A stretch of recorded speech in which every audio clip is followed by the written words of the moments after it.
Hi, my name is Aboyeji, and I'm here to talk to you today about, you know, helping cheetahs find purpose. First of all, I must apologize for not being able to join in Ghana. I'm sure you're wondering why I am, having talked to you by video link, but I wasn't able to make it to Ghana on time, and there were a few logistical problems, so I wasn't able to make it to Ghana. But I'm sure at one point or the other we're all gonna get to see each other again, and it will be awesome to meet all of you because I'm sincerely impressed by speakers list, and I would love to see you guys again. But yeah, so today I'm going to be talking about helping cheetahs find purpose, in line with the theme of this session, which is in pursuit of purpose. I just want to say today that what I think is the problem with why young Africans aren't finding purpose is that our education systems aren't giving people opportunity. Now, I'm one of those people who firmly believes in the fact that opportunity gives people purpose. When you tell someone, to do 100,000 things, when they're giving you access to do whatever it is that they want to do, to be free in their own worlds of creativity and imagination, and passion, they're going to be able to be taken to that special place where, it finally clicks to them in one of the 1,000,000 things you're doing that, finally, this is what I want to do. And it's funny because I'm one of the worst people to talk to about focus.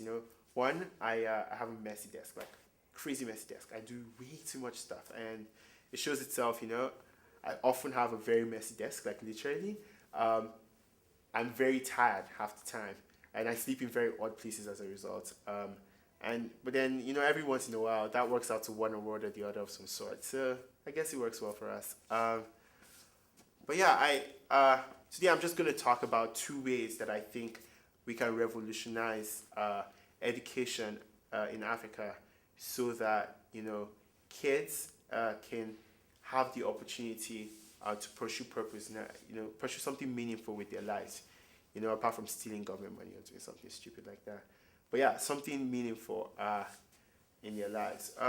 What I found out, after moving here was that there is such opportunity, in countries like this. In my second year here, in the summer of my first year, I went and I worked in New York. Yeah, New York. It was a huge undertaking. For a summer, I went and I worked with an organization called the World Youth Alliance as an intern. At the World Youth Alliance is it's a huge organization, million members, 5 countries, and it does something very simple. It has some operations. It does 3 major things. One of them is advocacy. So that's the most important pillar of its work. So basically, what it does is it helps people. It connects people in developed and developing countries and helps them, advocate young people's cases at the United Nations, which was an awesome experience. I got to meet lots of people here today from there. Raquel, a lot of people. They also had, training and culture components where they would train young people to speak for whatever groups they represent at the UN, and they would also, organize events and etc. And I worked in the advocacy department, and it was funny because within 1 week of my arrival, I got one of the biggest assignments ever. As it turned out, my bosses had to go to give a training session in New York, in Chicago. And I was there alone, me and my Italian-speaking friend, colleague, and we had to,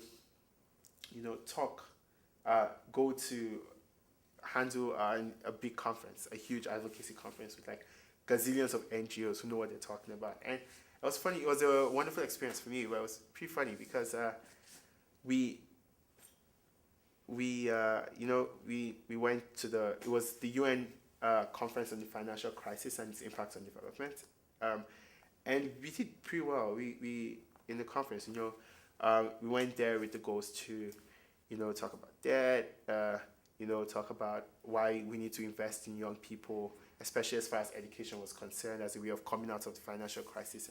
And it was a really interesting conference. But what really struck me, and what has formed, a lot of what I want to do today was how little research, how little prepared a lot of developing countries were for you know in pleading their cases in front of the UN. And that's one of the things that resulted in my wanting to be a prof, because I believe that developing countries have to have you have to. It's funny how everybody else wants to talk about development and developing countries, but no one wants to listen to what they have to say. And a lot of the time, it's not really like an illogical thing, but a lot of the time, it's really difficult to get really good research from developing countries, and then it results in this war of the worlds where you have sacks on one side, basically on the other side, and it's all just messy. So I mean, as a prof, I want to work in my country, which is a developing country, Nigeria, and help to develop research capacity, so we can be very authoritative, very authoritatively tell authorities what is it we exactly need, right? Why we need it, why it is important for us to have it. But yeah, but enough about myself. What I really want to say is that I think one of the biggest problems with young people, young Africans finding purpose today is the fact that the governments are cheating them. Like the governments are, like I write up here, the governments are cheating the cheaters. It's funny because it kind of rhymes. Well, anyways, and I got this. I'm sure you're wondering, where did I get this cheetah terminology from? So I don't know how many of you have read a really wonderful Ghanaian economist, so appropriate for this association. We're in Ghana, wonderful. Wonderful Ghanaian economist called George Aite. He wrote a book called Africa Unchained, and it's such a wonderful book. And he talks about this whole idea of cheetah and hippos. And what I fear actually is that a lot of cheetahs might be turning into hippos. Okay. So he wrote about this book called Cheetah and Hippos. And basically what he was trying to describe was, cheetahs were young, innovative Africans who were looking to take the continent to the next level. And why hippos were, basically draining the country of resources. They were just old, clueless for the most part, and they were draining the country's resources. This is a really, really, really bad simplification, but that's about as much as I can say. I encourage you to go read the book. But I thought what was interesting about what part of what Aite didn't say was that a lot of cheetahs are turning into hippos because of lack of opportunity, and also people say this kind of stuff, but I don't think it's valid to say government should provide opportunity for young people. Well, how?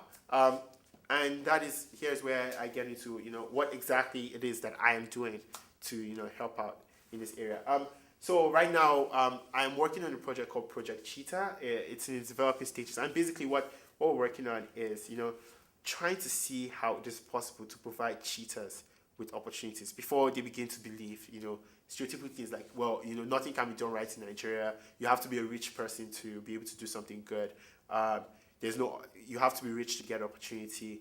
And so we can actually convert the many talents that our cheetahs have, give it to you. And one of the huge problems that we found was there was lack of entrepreneurship education in secondary schools in Nigeria, which is really strange because the funny thing is lots of these kids, they go to school in the morning and in the evening they're out on the market, they're hawking goods. So you're thinking to yourself, well, if this kid can hawk goods, how much, for their parents at the end of school, how much better would it be to, actually have this kid be in class, be in class, managing a project, an entrepreneurship project that would help their country, that would help learning how to start a business. Those are important things they should learn in school. Those are things schools should give credit for, as opposed to, cramming some old dead white man's, theories or etc. Because that's what's practical. So basically what we want to do, and what I really think is important for a lot of governments to begin to support is, introducing entrepreneurship education into schools. And I mean, the whole J route, but the big problem with the J route is it's not part of the academics. And it's funny because if you have a skill and it's not sellable, then, there's no point to it. How are you going to make a living off of it? And this is why it's really funny, but a lot of people, keep saying, government should provide jobs. Governments do not provide jobs. Government provide an environment for entrepreneurship, but they can't provide jobs. Businesses that provide jobs. And until you start teaching young people how to, grow their own businesses, do awesome stuff like Shirley here, you're not going to have you're gonna keep having high numbers of unemployed youths, which is just sad. So one thing we're gonna be looking at seeing is also to see if because one thing we found was that when kids don't go to when kids are forced into entrepreneurship, but they're not forced to, they can go to school. Sorry, when kids go hawking in the morning, in the evening, go to school in the morning, they can't focus on their homework. They do badly in school. After some time, how then African parents are. They're gonna be like, oh, you're not doing well in school. Well, you're gonna be pulled out of school, and that's a huge problem. At the end of the day, you have a situation where kids are pulled out of school so they can go on into full-time hawking, which is really bad. So we want to see what effect having entrepreneurship programs where kids can make money off of their business ideas, money and credit of their business ideas. What impact would that have on how much longer they go to school, how much longer they spend in school? So I think that's going to be important. But then I think what the biggest issue is higher education. So I'm going to use my country, for example. Now, higher education in my country is really, really, really in the doldrums. It's funny because we actually had at one point a Nobel laureate. And one thing we found about higher education in Nigeria, for example, is that, sometimes you're wondering if it's worth it at all. I once had one of my, there was a recent strike which lasted like 7 months. And there was one of my friends, she had to transfer, her parents had to technically sell everything they had and have her taken to a school where they wouldn't strike as much. And she was telling us about how she just wasted her time in Nigeria when she got here. So she had started for first year. She was in her third year in a Nigerian university. And basically she thought her entire time in Nigerian university was a waste of time because people were, she wasn't being taught what she needed to be taught so she could be a useful, global citizen. And I think that's funny because these are developing countries. Now, one thing a lot of people miss, a lot of governments, African governments miss, is that you really can't develop your country without quality higher education. If you don't have high-skilled workers, you're going to have to keep importing, overpaying. You can't have a wonderful economy. And this just sucks. I think some of the very, very important markers as to how much higher education in Africa is down. And I think one of the most important reasons is because of funding. It's amazing. When I moved to school here, when I go to school here in Waterloo, Waterloo has a budget of $400 million this year. And it's funny. The average Nigerian university has just 1 billion naira to spend this year. And that is, we're even talking about, huge federal schools. So here are some stats, I had on higher education in Nigeria. So, and basically they all just show, as far as resources are concerned, we have not even gone near the investment. But then, another thing you have to notice is that if you look at Canada's entire allocation for education, it entirely flaws Nigeria's entire country for higher education. But it's for practical reasons. Like, for example, they don't have 700 billion to spend on higher education. They have to think about other more practical things like defense and military, etc. So one of the huge things that we're trying to work on at Project Cheetah is trying to see how it is possible for schools in developing countries to contribute to schools in developed countries by way of, resources. Because I think that's important. So, I mean, a lot of schools in international development is like a huge rave topic now in developing countries. And they're all setting up, small centers, small faculties. I mean, my school earlier this year, we started our own development center and we had $23 million to spend it. That is way more than the average Nigerian university has spent. But then the big problem with these programs is the students never actually get a feel of what it is to work in a developing country, even though that's all they're supposed to be learning about. So what we'll be doing is we're going to be trying to be connecting universities in developed countries to universities in developing countries, trying to see whether they could set up their development center schools in developing countries. And then, they could have their students enroll here and go over there. Because I feel like that is the lab they should be working in as far as that is concerned. So yeah, I understand that at the end of TED Talks, you're supposed to say something really important. Just like some Obama like stuff. Unfortunately, I can't. I'm not that good. But what I think it would be very good for young people around the world to hear is that I talk to a lot of young people, and this is very hypocritical because like I'm here in a developed country, and I'm telling you this, and I know that, but it's like you know I know some of you are already nodding your head and like, oh well, he can do all this wonderful stuff. I mean, he goes to a school that gives him a camera and a room, and tells him, yo, you can do this. But and he can't even fly down to Ghana for an event. So yeah, I can see how elitist this will sound, but I think a lot of people, a lot of young Africans think, until you come to countries like this before you get opportunity. And I wouldn't say it's a lie. It's true in actual fact. I mean, like I said before, the government's cheating the cheaters, and because of that, they're becoming hippos. But at the same time, it's very important for young people to understand that opportunity is anywhere. It's anywhere. You just have to find it, and it might be difficult. I mean, but it's important. And this is the point where I'm gonna call in one of those experts. They call them code givers, and this one particularly struck a chord with me when I was looking at it earlier today. And it basically says that we are all faced with a series of great opportunities brilliantly disguised as impossible situations. And I think African students are in that place now. African students are in that position where they can.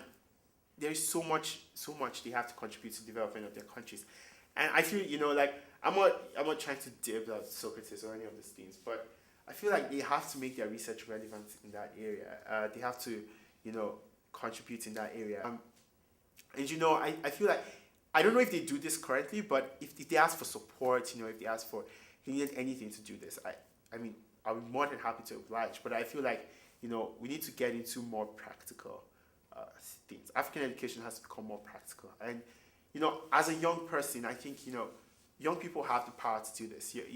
As a young person, some practical things you can do. You could start a business at your school. I know there won't be that many resources as there would be here, but that would be something useful to do. You can start a discussion group in your school. You can talk to some of your school administrators about getting in contact with your friends in developed countries on a project, on a class project. You can, I'm sure all of you know some of your high school friends who are in a university abroad. Try and talk to them. Try and get into the global conversation about what is happening, because people really, really, really want to hear your voices. And I guess that'll be it. Thank you.